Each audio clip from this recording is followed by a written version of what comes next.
Okay.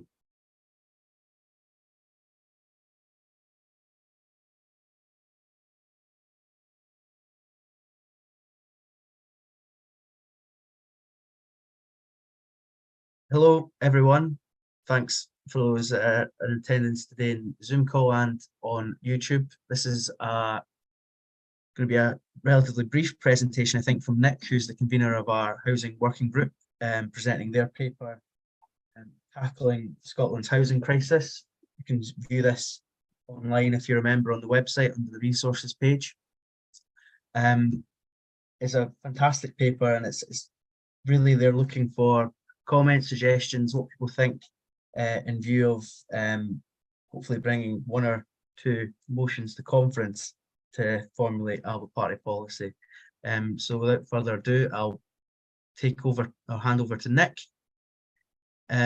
if he wants to take us away. Thanks, Robert. And as Robert said, the purpose of tonight isn't for us to bob on and on. It's to have a dialogue about the paper and see what the party's thinking. But I thought it is worth introducing it.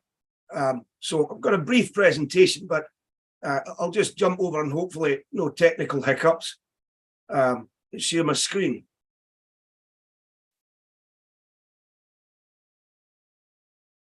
So I am, for my sins, the average age for a Scot. I turned 40 this year. And I distinctly remember both the hope of the new parliament, getting the parliament back, and also what life was like as a teenager. I remember a lot of street homelessness, and in particular, this incident came to mind because I was very upset reading about it as a teenager.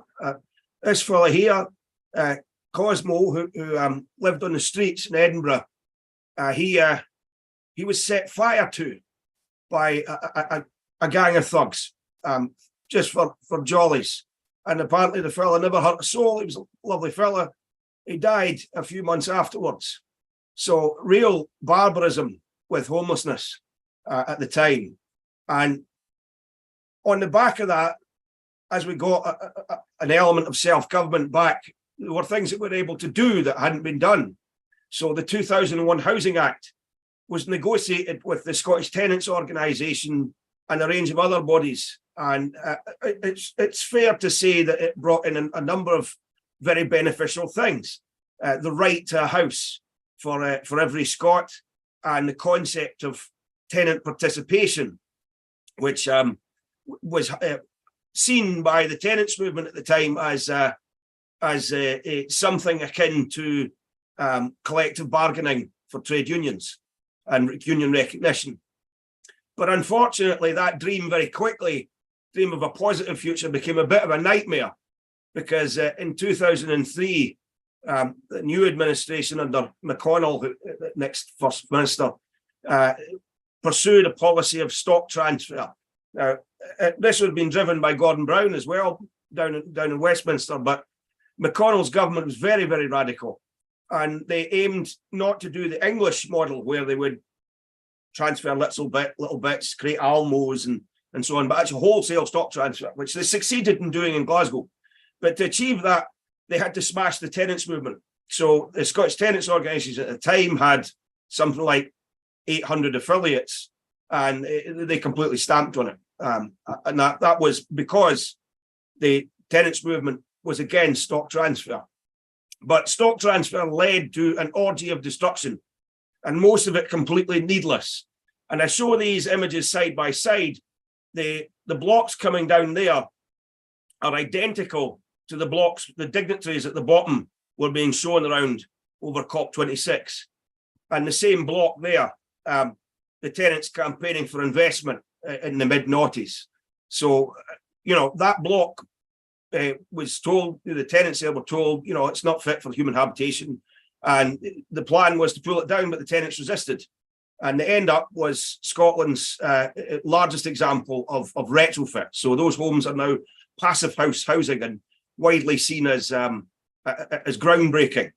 But yeah, you can explore a lot of what was causing this. As academic Sarah Glynn wrote a lot of work at the time. But basically, the the assumption was that these new stock transfer bodies would get money from banks, and the banks would only lend on certain terms. So there was a wave of evictions, and the GHA, as it was called then, promised to demolish every tower block in Glasgow.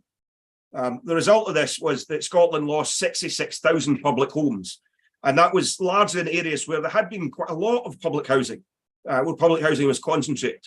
So Glasgow, Inverclyde, a huge loss to the country, and we'll feel it now.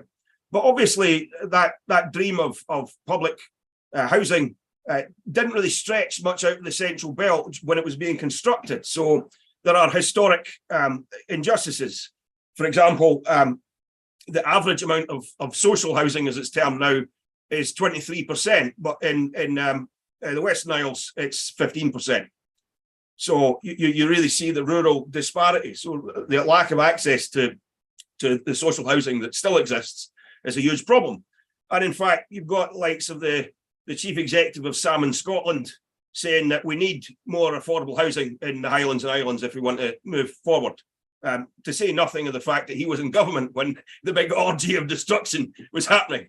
But we'll not pick on too much. However, if we go back when Tavis was in government, since then to today, house prices have gone up 89% across the country. But in rural areas, the rise is far sharper. So you see that in Shetland, the Highlands, and in the Western Isles, really much, much greater. And this has a human cost. In Edinburgh, where there's obviously been there was never enough public housing built in Edinburgh after a start. So the picture is very similar to some of the rural counties. But the average rent in Edinburgh and the average wage in Edinburgh, 49% of your wage goes on rent. So very far off being affordable. And that's the most pronounced in the country, but it's true everywhere. There was the old adage that a week's wages for a month's rent is a fair proposal, but that's just not being seen in the private rent sector at all. And alongside that issue with the house prices rising, some of that's been driven by the second homeowners. People from the Central Belt have made loads of money going buying houses in Argyll and Bute, Western Isles. Same folk down south doing the same, huge house prices, cashing in to get a second home. So that's really putting a lot of pressure on it. And then on top, obviously, you've got these interest rate rises, which are leading to more and more defaults on mortgages. So it's driving homelessness, but the lack of affordable housing is a huge problem. And we're now in a situation where we have a homeless population greater than the size of the city of Perth. So there are more people homeless or in temporary accommodation than there are living in Perth. And the big mole, the big change has been that those under 40 present as homeless are typically women and women in their bairns. And that never used to be the case. So it's really women and families being pushed into destitution that's driving the rise in homelessness. And just another anecdote, we talked about barbarism at the beginning. This from a Glasgow share, bringing by type share Facebook group. Hi there, I'm posting this due to unseen circumstances. I discovered a young girl dead while I was in the Queen's Park Hotel. I left all my belongings and food there. I'm not getting paid till Friday. I'm wondering if anyone can help me with food or a change of clothes. So this is the real tragedy that's happening, and it's happening at scale. And what are we going to do about it? Well, firstly, we need an investigation into the finances of a lot of registered social landlords, housing associations in particular, because there's some things that are very opaque. I'm thinking in particular the Wheatley Group and its relationship to City Building, where City Building is partly owned by Glasgow City Council, partly owned by the Wheatley Group, but it's a limited liability partnership. So we don't know who's on the board and we don't know how much they're getting paid, but it's being publicly funded in effect because it's part of the Wheatley Group. And we also want to ensure that we don't have the same monopoly situation that's been developing. Wheatley Group, which was the former GHA, now based in 19 local authorities, 93,000 homes it manages. So in a lot of areas, you literally hear it from politicians. They are too big for us to take on. It would expend too much political capital taking them on. So we want to say that no company should have a majority stake in the public housing of that area, so that situation never arises again.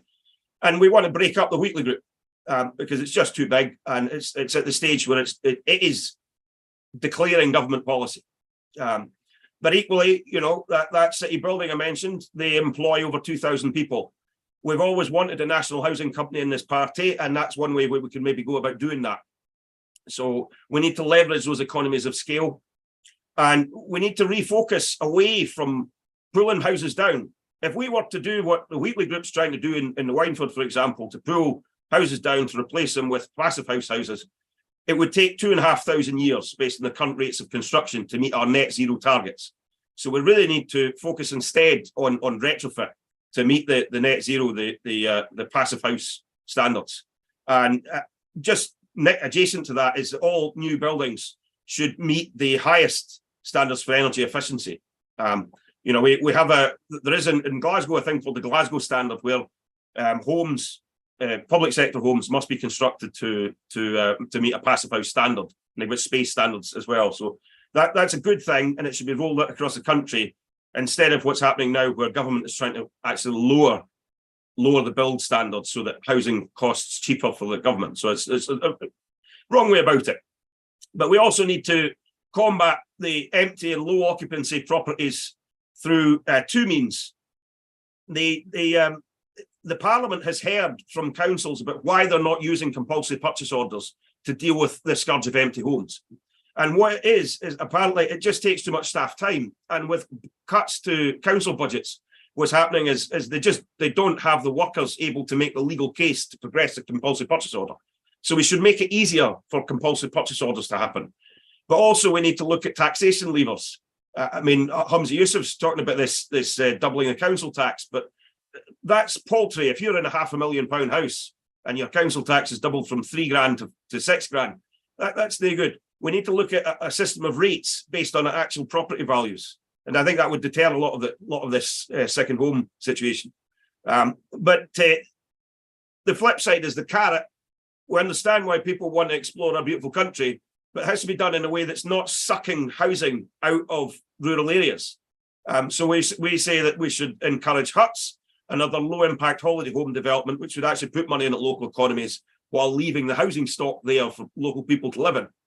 And we should tackle this question of affordability, because at the moment, what defines what's called social housing is simply that it's 80% of the market rent or less, and that there is a letting policy, choice-based lettings. What defines so-called mid-market rent is just the 80%. But that can be anything but affordable in a neighbourhood. And it can also lead to social landlords chasing the private rented sector rather than depressing the private rented sector. So what we're saying is we should go back to that old standard of the 25% of your rent is what we class as affordable, 25% of your month's wage. And we say, pick the mode average wage in an area. We also have an issue with homelessness prevention. We've called in the paper for an investigation into this, because we have a lot of anecdotal evidence that prevention, although it's a good idea, has led to gatekeeping of homelessness and people's right to a home, and led to people staying in dangerous or moldy accommodation, which we want a real crackdown on mold, because there is now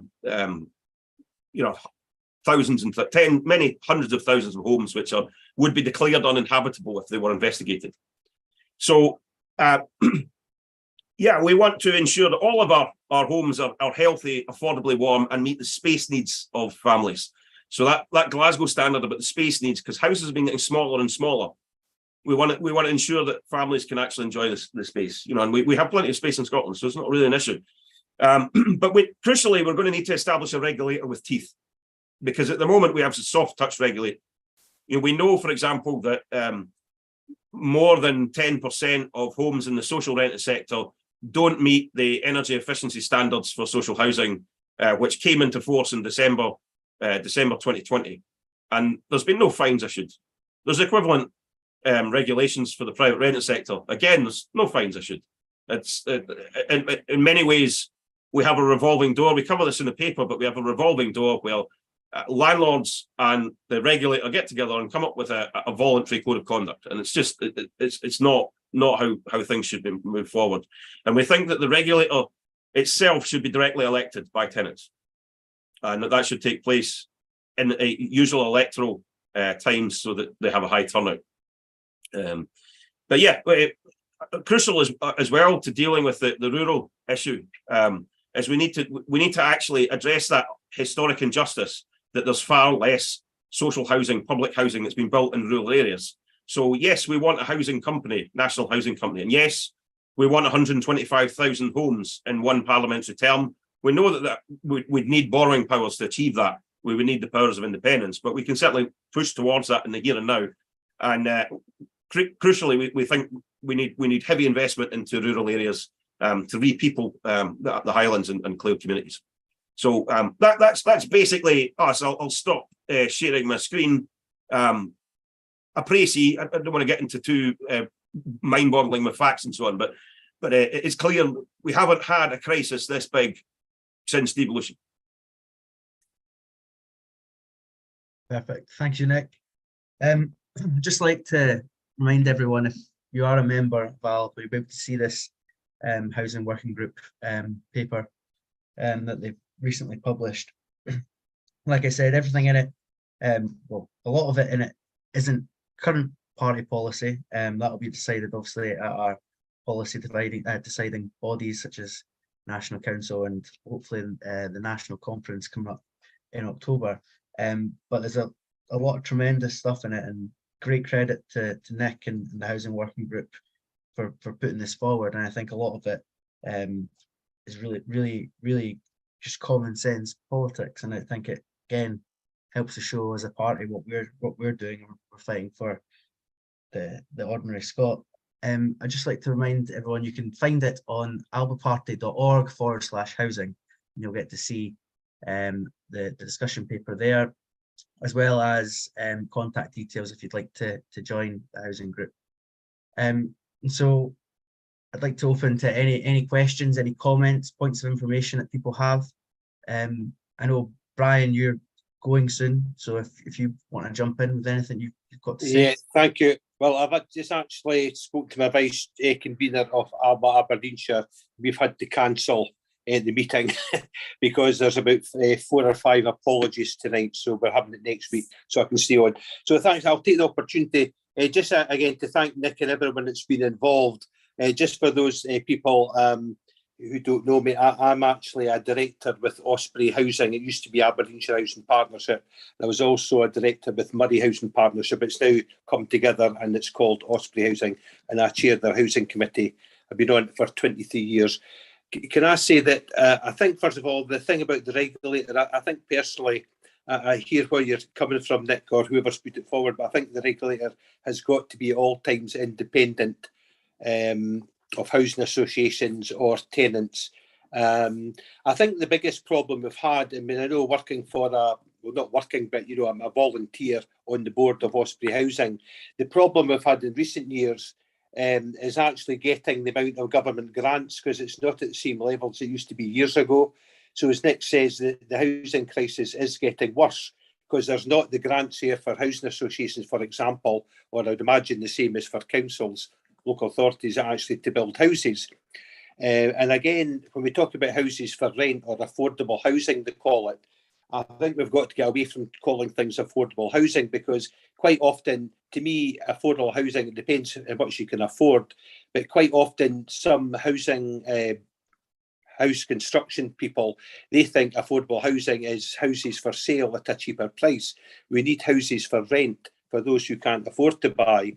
And I think a lot of councils have a policy where if a new developer is building, say, X number of houses, 25% have got to be supposed to be affordable. But I think we've got to change it to say they must be for rent, not affordable. They've got to be affordable for rent. And sometimes some councils are easing it off because they're getting pressure put on by the house developers to say, right, okay, instead of building 10 houses that are affordable for rent, we're only going to give you 5 because we want to sell more houses at big profits. So I think the grants that are available is a big issue. And again, I suppose if we're independent, we could do a lot more with the money, but money is tight. I think also bringing houses back into use is another system. Damp is a big issue. Of course, a lot of people, we actually had a situation with the Housing Association locally that there was people were complaining about dampness.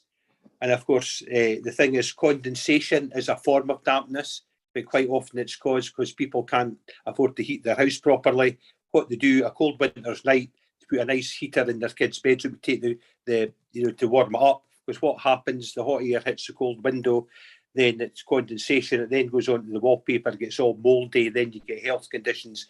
So there is clearly a situation with affordability, because if folk aren't ventilating or heating the house properly because they probably can't afford it, and that's getting more a big issue. So I think heating and all that comes into it as well. People that do have a home, that it's a healthy home, that it's not got dampness, because the dampness, as I say, condensation is a form of dampness, which is quite often not willingly, but it's quite often self-inflicted because folk are taping up their air vents and their windows, and of course there's no ventilation getting in. So I think a lot of good things in the paper that I've seen, Nick, and that, well done.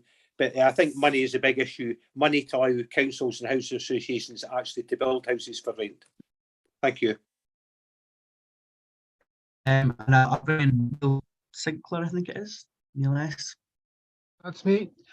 Just on that point about affordability for heating, if rents were at an affordable rate, then people could afford to heat their houses, because rents are so incredibly high because there's such a shortage of stock that we have this problem of people, taping up the vents, etc., and causing their own problems with mold. So really the source of the problem is lack of housing and lack of affordable housing. When you get these developments, and there are numerous examples where developers knock down, let's say, 100 homes that were all for rent or all affordable, and they say, right, we'll build a new development and 25% of that development will be affordable houses. Well, what you've effectively done is you've taken away 75 affordable houses for the sake of, that development.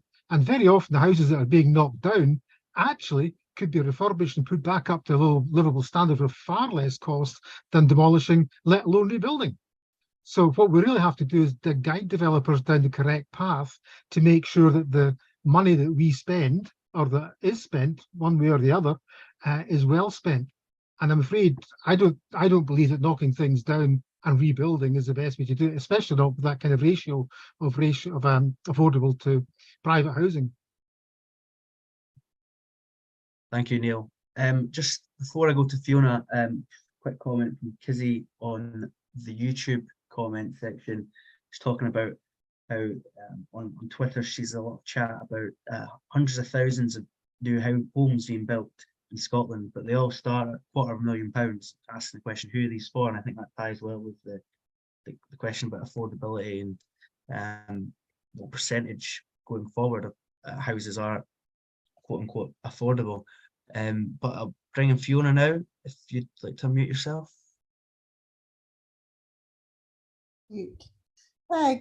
Good afternoon or good evening. It's the first time I've attended an ALBA meeting, but I've been a member for some time, and it's a question for Nick, really. Nick, have you been in contact with Chris Cook and Linlithgow about this housing project?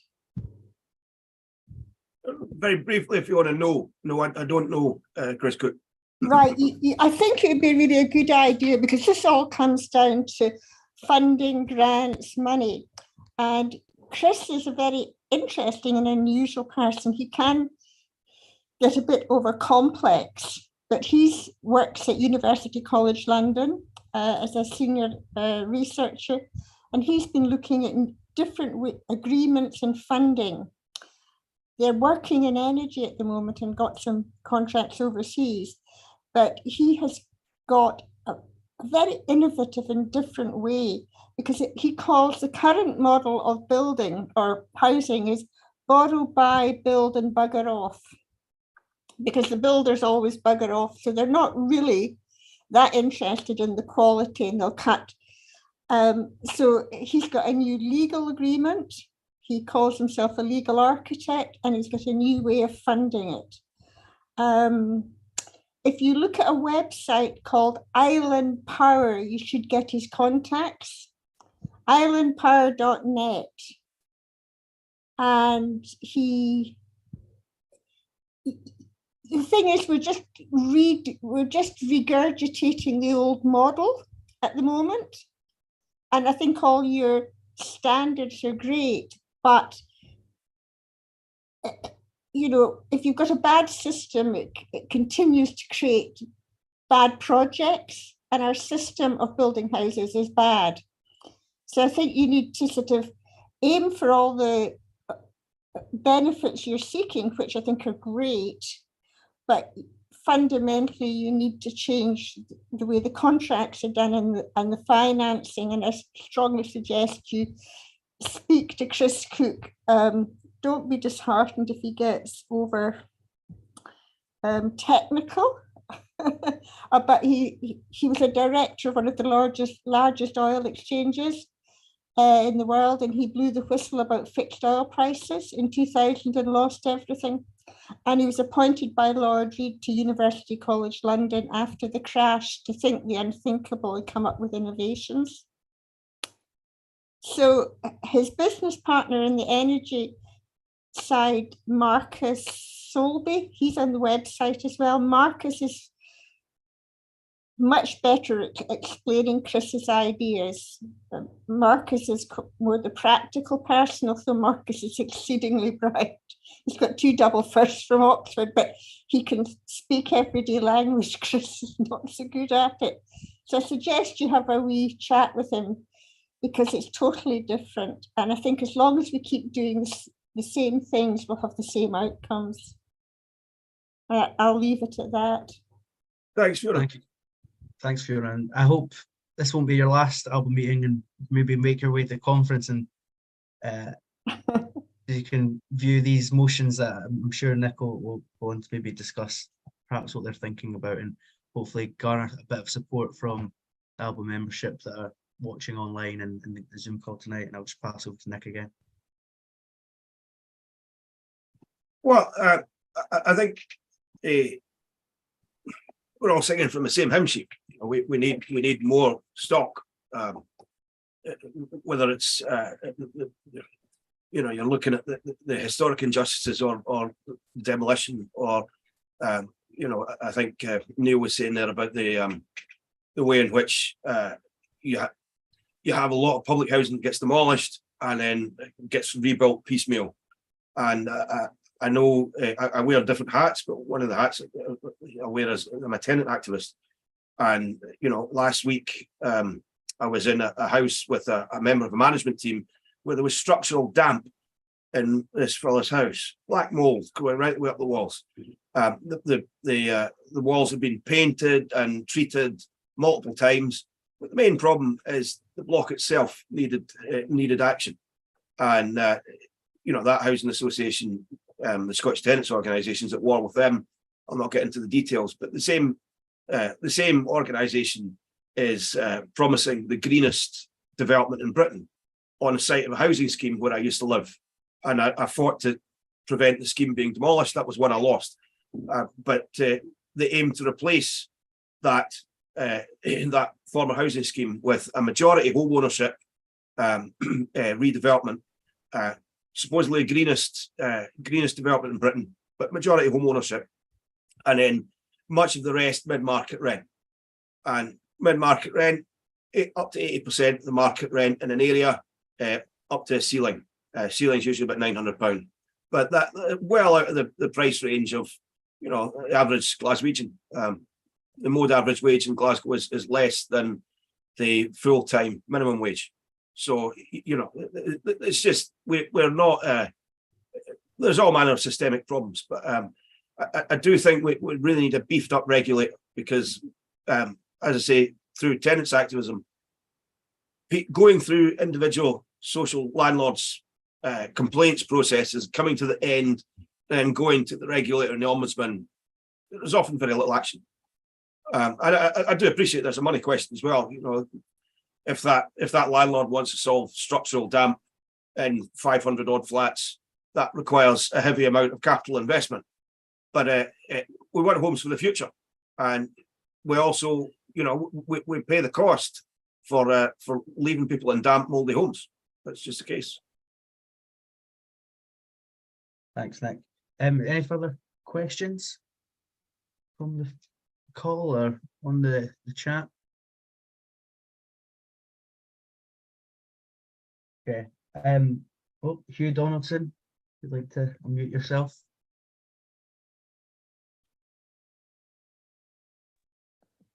Hi. During the discussions to draft the paper, I was a wee bit cautious about the angle taken on housing associations. But I think, the paper's there and it will form a motion and it'll go forward and things will develop from that.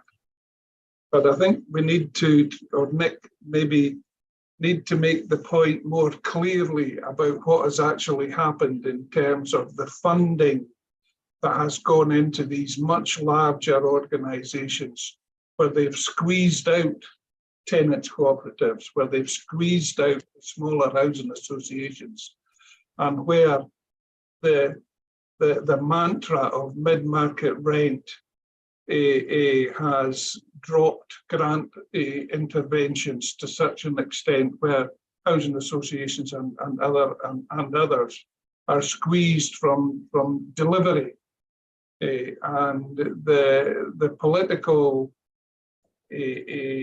mantra that the civil servants have to deliver in terms of numbers is at the lowest cost. But that cost is in cash. It's not mentioned that the cost takes or should take into effect people's lives and various other economic factors, as well as the social factors that make up a local neighbourhood. So I think we do perhaps need to make that point a little more stronger. But let's see where we get to with the motion. But if you're a civil servant arguing against a Wheatley group who say that they can produce so many units at 10% cheaper than any housing association, of course you're going to give them the money. But then the Wheatley group's making an absolute whack out of the rest of the site. There's no land value added. There's no checks and balances on what the final outcome can be. And local authorities who are still there are still working under a debt burden that you don't see with a housing association. And that debt burden is, of course, serviced by rent. So there's lots of little things like that I'm naturally cautious.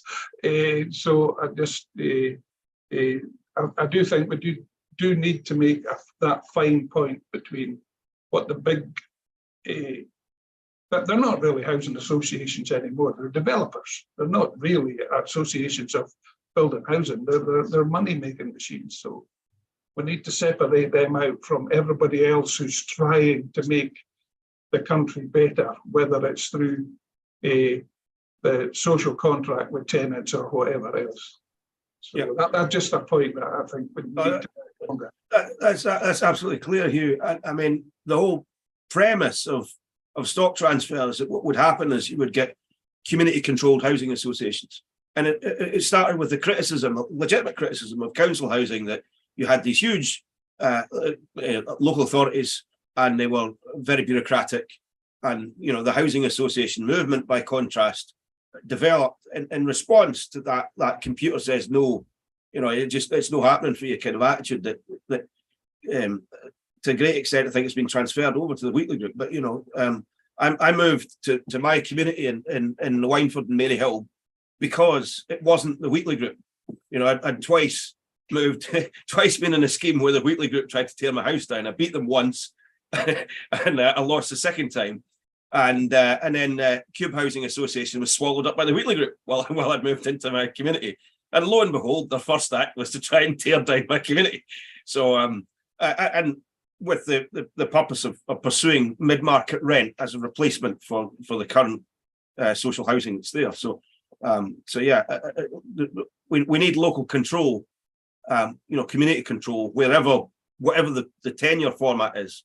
But the last thing we need to do is amalgamate all the housing associations into one empire run from Glasgow.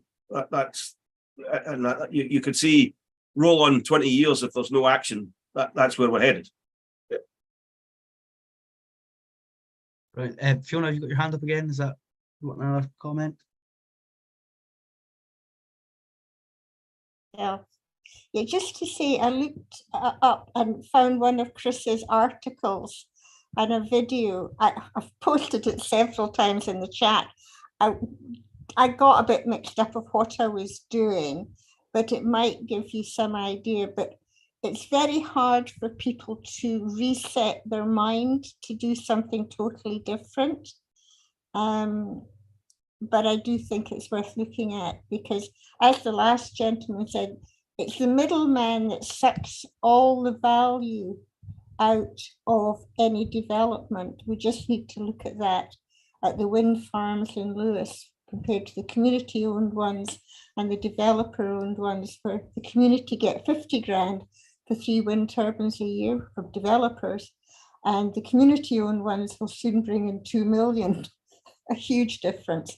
So there's a starter for 10 of one of his articles, but I'm sorry I've posted it multiple times. I just wasn't sure what I was doing. That's okay, Fiona. Thanks for that. We all get a bit confused about what we're doing at sometimes, especially with all these different Zoom meetings and stuff. Just a quickly comment from Old Scott on YouTube. He said that we need council housing, not more housing associations. The Wheatley Group have a cheek using his name. Housing cooperatives are terrific. There's at least one in Edinburgh, the Lister Cooperative, and they treat their tenants properly. So, fair comment from Old Scott. I kind of just, as we kind of come towards the end of the meeting, maybe like to cast our minds to making this group paper into party policy. And obviously the first opportunity to do that will be at conference in October. So just to remind everyone, and this is just housing specific, it's open to all members for any kind of motions they want to draft up for conference. There's a motion and resolution workshop this Wednesday, September 13th at 7 p.m, hosted by the Deputy General Secretary, Corey Wilson. And so it'll be quite a valuable session for all those new members, old members, people that haven't submitted motions before and want to get an idea of how to structure them and how perhaps we can even take some of the great work in this paper forward into motions. And I'll go to Neil Sinclair, who's got his hand up there. Just a quick question about the date of conference. We seem to have some chat in various forums that the date of the conference is, let me just check what we've got here. I think it was the 28th, 29th of September. So you keep saying it's October. So but do we have a date for conference and a venue and stuff? It's not, I don't think it's the appropriate forum to discuss exact dates and venues for conference. Kind of handy to the membership will be updated in due course. It's our autumn conference, along with every other party, is always in October, so I'm not sure where September has come from. Brian Toppin's got his hand up. Yes, thank you very much. Can I say that I think you've got to be very careful when we're putting a motion forward that we try to be a bit different from other parties. I mean, obviously, as Nick quite rightly mentioned about the Labour Party, I remember many years ago in Dundee, I was at the Charters Institute of Housing annual conference in Dundee, and that's when we had, well, it wasn't a Scottish government, it was the Scottish Executive, Labour and Lib Dems. And I remember I asked a question, as you know, any decent politician usually asks a question that they already know the answer to. So I asked the questions from the floor to the housing minister, who was a Labour MSP. I said, can I ask you, I said, you've mentioned, you've given your speech, what's going to happen to local authority housing? He said, "Oh, he said, as I can tell you all this now." He said, "As for local authority housing, it is soon to become a thing of the past." So that was a view back about 20 odd years ago. So what I would say is a couple of things. And I'm going to be in holiday, so I'm going to miss the discussion about motions. I think the motion, we should not be setting up councils against housing associations. I mean, I know I can speak for Osprey Housing. We're very much a community organisation. We have tenants on our committee. We also have OTRAP, which is a tenants group who are consulted on every single thing. They do site visits out and and speak to tenants, etc., etc. Because I think we don't want anything we do. We want to be slightly different from other parties. I think making and not necessarily, maybe unwillingly, try to antagonise people who are on good running housing associations. I think the main thing that Nick mentions, that we need more affordable houses for rent, not affordable houses, but affordable houses for rent. It was also mentioned about using more money perhaps to do up houses rather than just demolishing it. And then, as someone else said, we end up getting less houses built. And the ones that are built, most of them will be for sale at big, huge profits. So I think, being clear that, trying to be different from other parties, making the fact that this is what we would do. It's urgent that we actually get people in houses. So, I mean, how you actually do it, but all I'm saying is be guarded against what we would necessarily be in an ideal situation, because we don't really want to antagonise people who are looking to support us. But I think ALBA's got to be standing clear of other parties of what we would do, because we want to house people. Having homeless people out in the streets like we do have now, I think is very unfortunate. And I think the more we can do as a party to show that we are a caring party, we are putting our money where our mouth is. And remember, we're not the government, but we've got to put realistic proposals forward. But I'll just put out a plea that we don't try and unnecessarily antagonise good-run housing associations, although as I do appreciate the big boys are just there for the money. I can assure you Osprey Housing is not there for the money. It's there to build affordable houses for rent for people in the community. Thank you. Thanks, Brian. We'd just like to pass over to Nick, perhaps a few comments on the motions that you are perhaps thinking the housing group are thinking about bringing to conference, because there's also a lot in this paper, and I think it's more than achievable to put forward perhaps 2, even 3 motions distinct, tackling different issues that are raised in the paper. So is there any thought going into it? Well, I'm thinking, Robert, would actually have a composite motion, and that wouldn't leave as many people. If we put loads of different motions in, it could be challenging for the conference committee. But coming back to what Brian was saying, I always like the way that the late great John Carricker talked about these things. He said, no, the question is public housing, council housing. Yeah, sure, I'm for council housing. I'm for housing associations that deliver public money well. But the term social housing was coined by a Conservative MP, and there was an ideological agenda for that. I always remember when I was working to negotiate with Boris Johnson in the 2010s to try and secure a community land trust in Mile End in London. His housing czar, a guy called Richard Blakeway, explained to my boss, he said, our agenda is to turn social housing from the hospital it is now to the ambulance of the future. And that, it's a horrific phrase, but it tells you all about where that concept of social housing comes in, where we've gone from having a public good that everyone has a right to access to something more like an almshouse or a hospital, as he put it, And we need to get away from that. We need public housing is the way to think about it. And, housing associations are publicly funded bodies. So that's really how we should think about it. And it's really about local control is the key point. And that's how that was what was harnessed to ensure the stock transfers, as people were upset they didn't have control over their housing, their lives. So we need to change that. But I think the way forward is probably a composite motion, Robert. That was the view of the team. And obviously we'll review tonight's discussion and see how we can incorporate that into a motion going forward. Brilliant. I'll last chance for anyone to add any comments. If there's no more, I think we'll next, maybe let people know the next time housing group will be meeting if people are interested in joining that and contributing to the great work that you do. So if there's any more comments? No. Okay. When would the next housing group meeting be, Nick, and how would people join if they're interested? We haven't got one scheduled, but if you've got everyone's details, Robert, I'm happy to let them know. Our aim was to put forward a motion as quickly as possible so that branches could respond. And you know, that's probably the best way to secure debate. People don't like aspects of the motion, they can, you know, table amendments, and we'll do it like that. But that was the idea. Brilliant. Well, I'm sure whatever comes before conference, as ever, an ALBA conference, it'll be well debated, and we'll come to formulate a great policy for the people of Scotland. Just like to thank everyone, particularly Nick and all those in the Housing Working Group for bringing this paper forward.